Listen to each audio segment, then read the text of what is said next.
are in a vibrational and emotional relationship with who you have become constantly, eternally, forevermore. Deal with it. We want you to be aware of it, because when you are consciously aware that there is a vibrational attitude or beingness that has occurred because of what you have lived, then you can start feeling your way into emotional and vibrational alignment with it. For example, so Esther and her sister's husband had a lovely meal in Del Mar, and then decided to stop at the grocery store for some water and milk. And while they were in the grocery store, an 18-year-old lovely little girl in her new-to-her Mustang was driving on a wet street.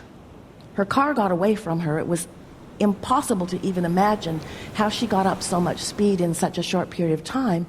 And she buried the nose of her little Mustang in the nose of Esther's Cadillac Escalade. Buried it in the nose of Esther's car and the Jaguar that was sitting next to it. She couldn't have picked two better cars to bury her nose in. And when Esther saw it, the cars were stuck together. The tow trucks had to pull them apart. Esther was not happy.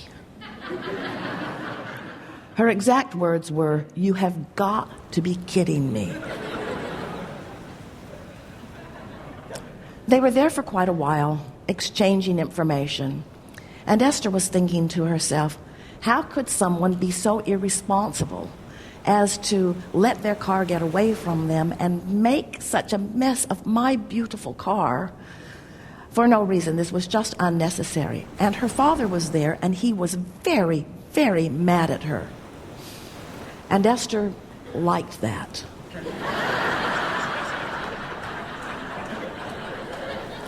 Because Esther was very, very mad at her too. No reason for this. And then, as things unfolded and the cars were apart, and Esther realized that her car was drivable. In fact, everything worked. The headlights worked.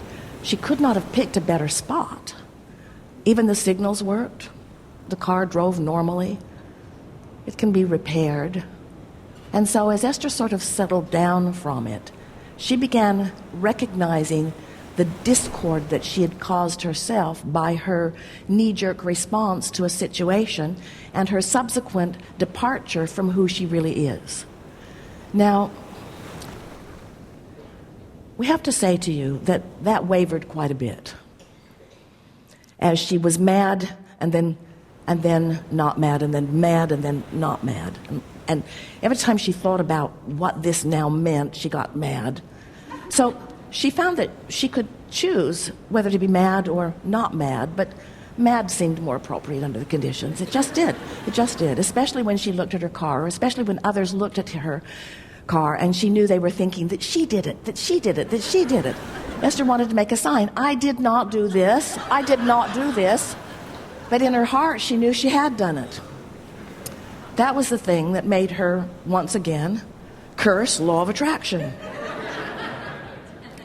So she began sort of reporting to those who were around her. I'm not as bothered by the paint and metal that has to be reconfigured as I am about my point of attraction. I guess I've just been feeling so sorry for myself and feeling vulnerable, and so this is what has come of this. But that thought felt bogus and awful. But it also somehow had little resonance. In other words, things like that shouldn't happen to people who are deliberate creators, and yet there it was, a big hole in the front of her car. And so, as they were pulling the cars apart, her brother-in-law had said, "You know, Esther, I don't think you're going to have too much trouble with this car. This car is a tank." And when they pulled the cars apart, everything seemed fine. They drove away. She drove it here. You can see it if you'd like. Just don't take pictures and put them on the internet. She doesn't care. And so then she was visiting with us about it, wanting to know what her point of attraction, what does this mean about my point of attraction? And we explained to her that we are not going to make her the exception in the universe. You are not the exception in the universe. Of course, everything that happens to you is part of your attraction. And then she recalled that at the intersection, as they turned in to the grocery store just before, a car had run a red light right in front of them, and the other cars had honked.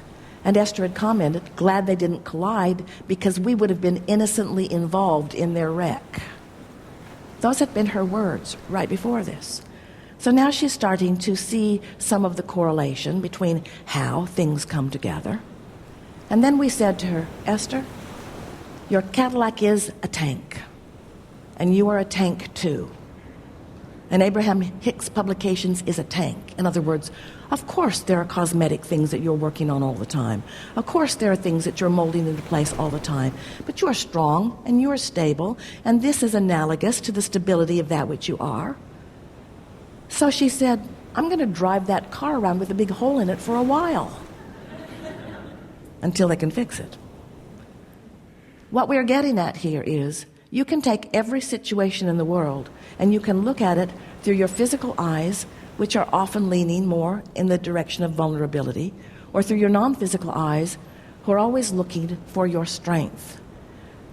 The source within you knows who you are, knows the stability of your being, and never sees anything that you're living in the attitude of vulnerability to you, because the source within you knows the backup systems you've got going on. Do you understand what we're getting at? As you are determined to feel your power rather than your weaknesses, your strengths rather than your weaknesses, your clarity rather than your confusion, your sureness rather than your unsteadiness, as you begin to get glimpses and you begin to deliberately want to practice the vibration of that well-being, what begins to happen to you? Oh, of course, you're going to rendezvous with all kinds of things. You're out here in the world, and there is nothing that comes to you that does not come on the powerful, well-defined, always accurate, always fair basis of law of attraction. Nothing ever comes to you that isn't about that. But we want you to know you have the choice in every moment to define how you want to feel. And if your desire to feel good is strong enough, you will always find a way to come back into your power. So now the man from State Farm is looking at the front of Esther's car, and Esther is explaining to him how it happened, really wanting him to know she just didn't bump it up on something. He actually didn't care how it happened. He was just there to assess what had happened and to make a determination about it. But Esther's explaining it to him. And he said, I worked for Ford. I had a couple of those Mustangs. They are really squirrely. The back end of those fishtails, they get away from you. They are really, really hard on wet pavement. And it was raining that day. And then Esther went to her hairdresser and is explaining to her hairdresser, in case she happens to see the car in the parking lot,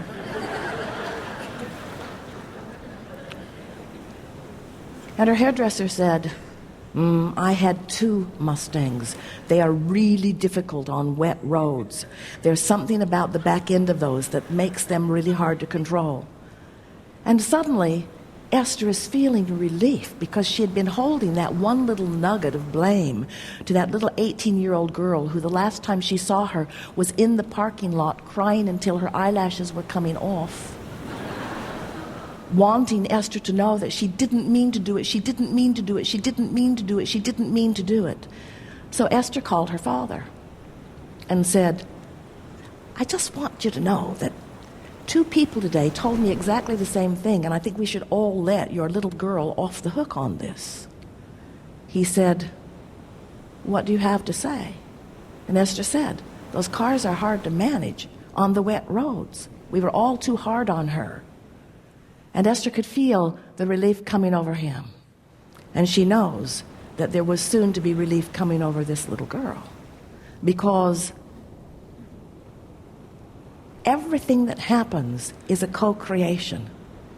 And when you decide that you're going to blame the one who seemed at most fault instead of take responsibility for the part you play, the reason you feel so awful is not because you're mad at the little girl.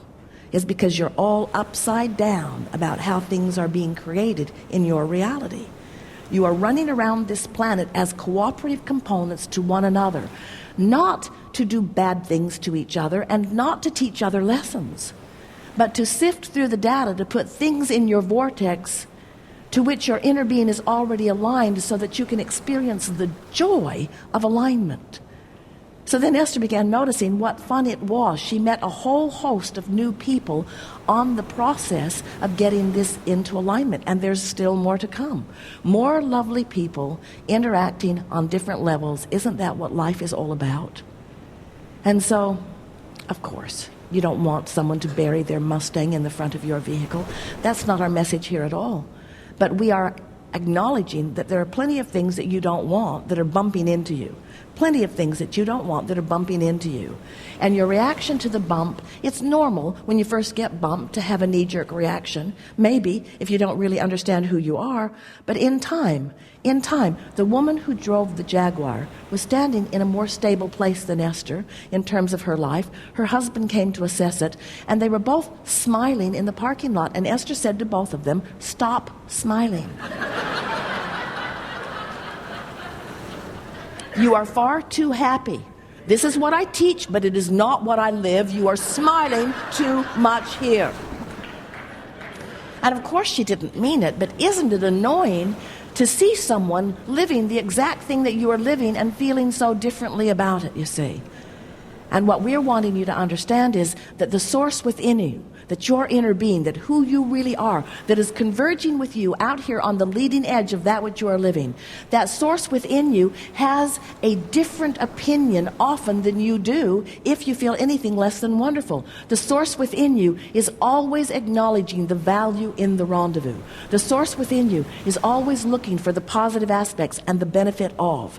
And when you make one small decision, and it really is a smaller decision than any of you realize, when you make the small decision that you are going to feel good no matter what, that today, no matter what you are doing or where you are going or who you are doing it with, that you're going to look for reasons to feel good, you begin to tune yourself to the vibration of the source within you, and then that becomes your dominant point of attraction. Instead of some conversation, you see, everything that happens has some law of attraction vibrational hook. It was not accidental that occurred right after Esther had fanned the flames of people doing weird things in traffic that made her a vulnerable target. It's not an odd thing. It was not a strange coincidence that as Esther came into the parking lot, she picked that place to park. None of this is accidental. Nothing is accidental. Everything is vibrationally aligned. And the composite of vibrations that you hold are all part of it.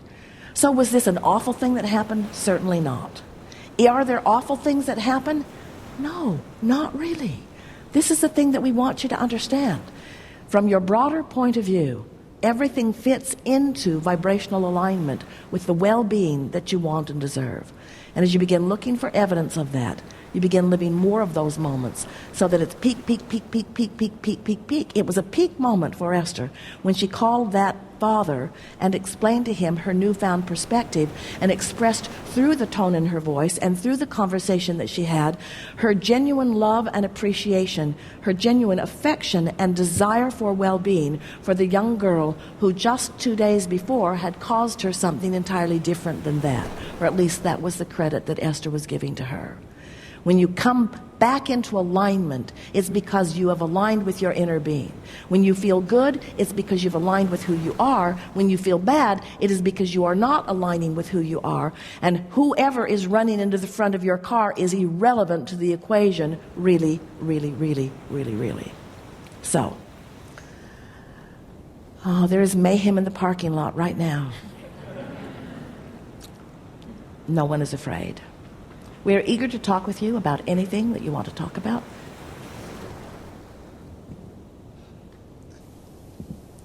Hi, you're right. Sort of like I'm stuck with a vibration that I can't change. I try really hard to change it as well. Like I try finding better feeling thoughts, but what happens is I just go straight back to where I started off with. Well, you have to do it a little bit at a time. So what happens is, because you feel a certain way, that's the vibration that you're offering. Because that's the vibration that you're offering, that's what comes back to you. As that comes back to you, it confirms the feeling that you had, which causes you to offer the vibration more. So in the example that we gave about Esther with the car hitting her car, same sort of thing. She's been feeling off her game. She's been feeling less strong and less secure than she has felt over time. She's been feeling sort of vulnerable. That feeling of vulnerability causes her to say things that are not things that she would normally say, caused her to rendezvous with a near accident, which she normally wouldn't rendezvous with, but given this new vibration, so here it comes. Then she commented about what a close call it was, and even though nothing happened at that intersection, under the bridge, entering the freeway, nothing happened, she found the words that said, if that guy who did that thing that he shouldn't have been doing had hit that other car, then likely we would have been involved in something even though we were innocent. So now here she is. She was feeling it. Now there's evidence. Now she's commenting on the evidence. Now she's feeling it more. Now she parks her car innocently in a parking lot, and while she's in the grocery store, someone hits her car. So now, see what's going on. So she was feeling that way. The manifestation confirmed how she was feeling. Now she comes out, and here is something she really doesn't want. There's a girl crying. Her father is there. He's enraged. The car is smashed into her car. Now you're observing something more. Now you're observing it. Now you're having a knee-jerk response to it. In other words, it's like letting what is control how you feel. But the question is, when did it start? In other words, when did this chain that led to that start? And the bigger question that we're really wanting you to hear is, what was the chain really leading to? In other words, what did it actually lead to? Eventually, Esther felt enough discord from it. When Esther got really, really mad at that sweet little girl, that's when Esther started rethinking it, because that's not who she is and it's not what she wants. She did not want to stand in that place of blame there. So then another intention kicked in, because whenever you know what you don't want, what you do want is part of the equation too. So in this story that we're giving you, at some point along the way, Esther made a decision that she was no longer happy feeling bad. And as she visited with us about it, we helped her to see this is not evidence of your vulnerability, this is evidence of your invincibility.